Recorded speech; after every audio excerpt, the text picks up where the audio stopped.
Cinquième vidéo sur le chapitre de probabilité. Donc, on se trouve à la page 10 du cours et on va s'intéresser cette fois-ci aux probabilités conditionnelles. Donc, on va dans un premier temps définir ce que c'est qu'une probabilité conditionnelle, mais tout d'abord faire un petit exemple pour voir en situation ce que l'on aimerait bien poser comme définition. Donc, on va considérer un D, cette fois-ci équilibré. Donc, on aura une situation simple et on va noter A, l'événement obtenir un 2 et B, l'événement ne pas obtenir 1. Vous remarquez ici que l'événement A est clairement inclus dans l'événement B. Donc l'événement A inter B est forcément égal à A. Donc A inter B est égal à A. Et donc la probabilité de A inter B, c'est la probabilité de A. La probabilité de A, c'est 1/6 dans la mesure où le D est équilibré. Donc il y a une chance sur 6 d'obtenir chacune des faces. De plus, la probabilité de B regroupe 5 issues élémentaires. Donc sa probabilité vaut 5/6.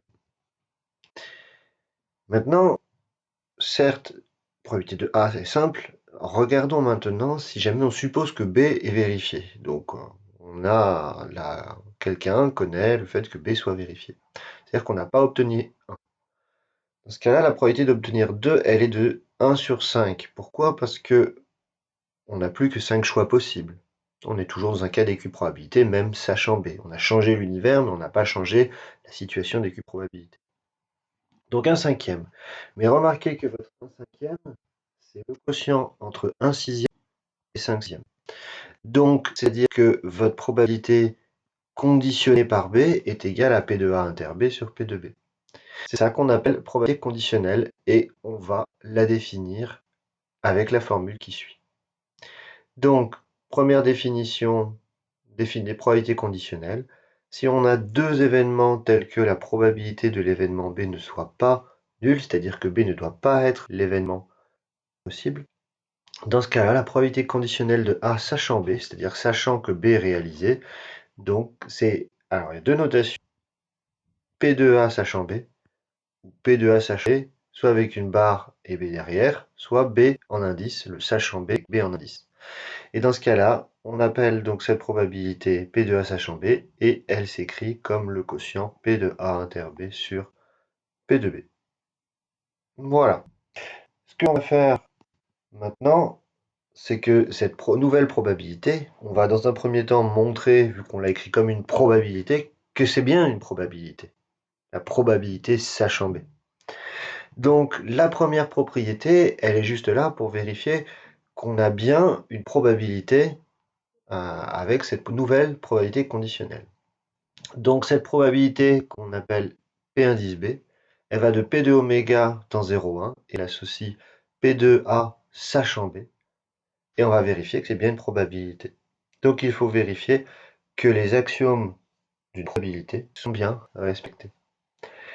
Quels sont les axiomes d'une probabilité? Les axiomes d'une probabilité, je vous rappelle, le premier, c'est que P de B, P de A sachant B soit un nombre entier entre 0 et 1. Déjà, dans un premier temps, vu qu'il s'agit d'un quotient, il faut montrer que c'est bien défini. Regardons un petit peu ce que l'on a. C'est bien défini parce que le dénominateur est non nul. On ne divise pas par 0 puisque P de B est strictement positif. Maintenant, pourquoi est-ce que c'est un nombre entre 0 et 1? Bon, clairement, A inter B, on l'a déjà vu, est inclus dans B. Donc, P de A inter B est plus petit que P de B. Donc, si je regarde le quotient P de A inter B sur P de B, à la fois c'est un nombre positif puisque c'est le quotient entre deux probabilités, et à la fois il est plus petit que 1, vu que A inter B est inclus dans B. Donc, premier axiome, ok. Deuxième axiome, il faut que je démontre que la probabilité de oméga sachant B est égale à 1. Prenons oméga, écrivons donc ce que vaut P de B sachant P de oméga sachant B. Réfléchissons, oméga inter B, B est toujours inclus dans oméga, donc P de oméga inter B, c'est juste P de B. C'est donc P de B sur P de B, c'est 1. Deuxième axiome vérifié. Troisième axiome, je rappelle, il faut montrer que quand deux événements sont incompatibles, la probabilité de l'union est égale à la somme des probabilités. Donc ici, il faut que je démontre avec la probabilité P de B. Prenons donc deux événements incompatibles.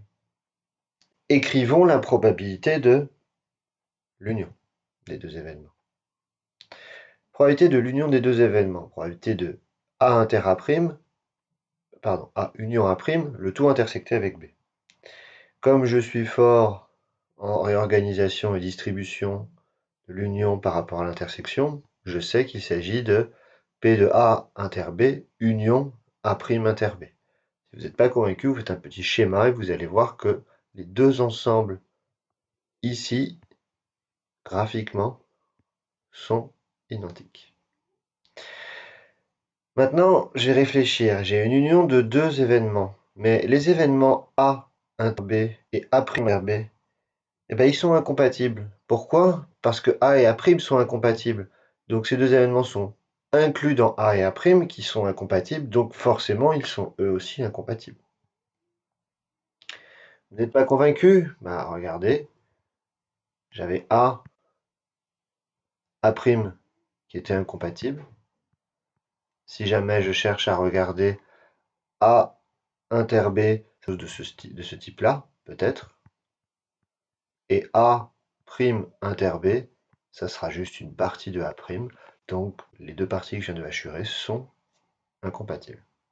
Donc, il y a bien ce que l'on veut. Donc la probabilité de l'union, c'est la somme des probabilités. Maintenant, je n'ai plus qu'à distribuer la fraction. Et si je distribue la fraction, je reconnais par définition P2A sachant B plus P2A' sachant B. Donc, on a bien ce que l'on veut. Ainsi, on définit bien une loi de probabilité sur oméga qui s'appelle P sachant B. Remarquez que ça donne lieu à quelques autres formules naturelles par rapport à cette définition.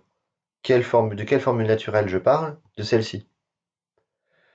P de A sachant B plus P de A bar sachant B est égal à 1.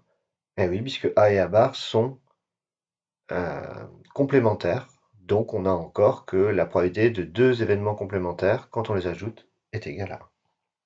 Tout à fait logique. Voilà, donc je n'écrirai pas ces formules puisqu'elles sont des déductions logiques de la propriété.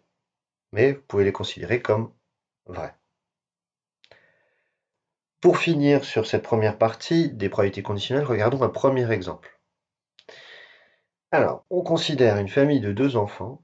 On sait que chaque enfant a une chance sur deux d'être une fille, et on se demande quelle est la probabilité que les deux enfants soient des filles, sachant que l'aîné est une fille, et quelle est la probabilité que les deux enfants soient des filles, sachant qu'on a au moins une fille. C'est pas une situation très compliquée, en général on peut la représenter par un arbre. Là je vais pas nécessairement faire un arbre, je vais essayer de tout théoriser. Vous pouvez mettre la vidéo sur pause si vous souhaitez chercher vous-même et puis je donne la solution juste après. Alors, la composition de chaque famille est forcément représentée donc par les deux filles, enfin les deux enfants, qui sont soit des filles soit des garçons. Donc la composition de chaque famille peut être représentée par un couple XY qui a la propriété que X soit dans l'événement fille-garçon, donc fille ou garçon pour X, fille ou garçon pour Y. Donc l'univers sera l'ensemble fille-garçon au carré, muni de la loi de probabilité uniforme. On va maintenant regarder et définir quelques événements intéressants. Alors, si je regarde la phrase, qu'est-ce qui est intéressant? Il y a l'événement « Les deux enfants sont des filles ». Les deux enfants sont des filles. Et l'événement « L'aîné est une fille ». Il y a aussi l'événement « Au moins une fille ». Donc, définissons ces trois événements. Définissons A, l'aîné est une fille. B, les deux enfants sont des filles. C, il y a au moins une fille.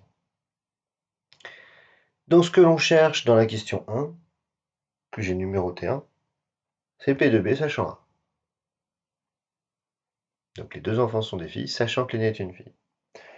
P de B sachant A, bah, si je réfléchis bien, A inter B, c'est B, puisque je sais que A est inclus dans B.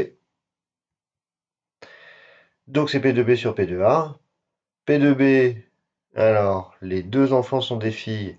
Vous avez 4 issues au total sur, puisqu'il y a 4 couples possibles, fille-fille, garçon-garçon, fille-garçon ou garçon-fille, et une chance sur 4 d'avoir le couple fille-fille, donc une chance sur 4. Divisé par la probabilité d'avoir une fille, une chance sur 2, puisque on regarde cette fois-ci un seul enfant, et on a soit fille, soit garçon. Donc au final, la probabilité cherchée est de 1,5. Donc on a une chance sur 2 que les deux enfants soient des filles, sachant que l'aîné était une fille. C'était tout à fait logique, puisqu'en fait, le premier enfant, le sexe du premier enfant n'influait pas sur le sexe du deuxième enfant. Donc on avait encore une chance sur 2 d'avoir une deuxième fille, sachant que l'aîné était une fille, puisque l'aîné était une fille, n'apportait aucune information. Mais bon, on vient de le démontrer par un calcul. Enfin, l'événement que l'on cherche dans le 2, c'est l'événement probabilité de B, sachant C. Si je regarde donc le numérateur, P de C inter B, c'est toujours P de B. Donc j'obtiens P de B sur P de C. Mais P de C, c'est pas si facile à calculer. Et P de C bar est plus simple à calculer. Pourquoi? Parce que quand vous avez des événements avec, sachant qu'il y a au moins une fille, donc au moins une fille, on a quelque chose où l'événement contraire s'exprime de manière les deux enfants sont des garçons. Et c'est beaucoup plus facile de dénombrer des choses où tous les objets sont identiques plutôt que d'avoir au moins un objet de telle sorte. Donc on passe plus souvent par le contraire, même si là on pourrait clairement voir très facilement que la probabilité de C vaut 3 sur 4. Donc les deux enfants sont des garçons, bien entendu la probabilité est de 1 sur 4. Et donc la probabilité de C, c'est 3 quarts. Mais la probabilité de B, c'est 1 quart, on l'a déjà dit. 3, 1 quart sur 3 quarts, ça nous fait donc 1 tiers. Là, cette fois-ci, bien entendu, il y a influence ici de l'événement C par rapport à l'événement B, puisque pour que les deux enfants soient des filles, si on sait déjà qu'il y a au moins une fille, clairement, il y a influence, puisque ça augmente les probabilités que les deux soient des filles. Ça les augmente en fait de 1 quart à 1 tiers. Voilà pour cette première partie sur les probabilités conditionnelles, et juste après, on verra la formule des probabilités composées.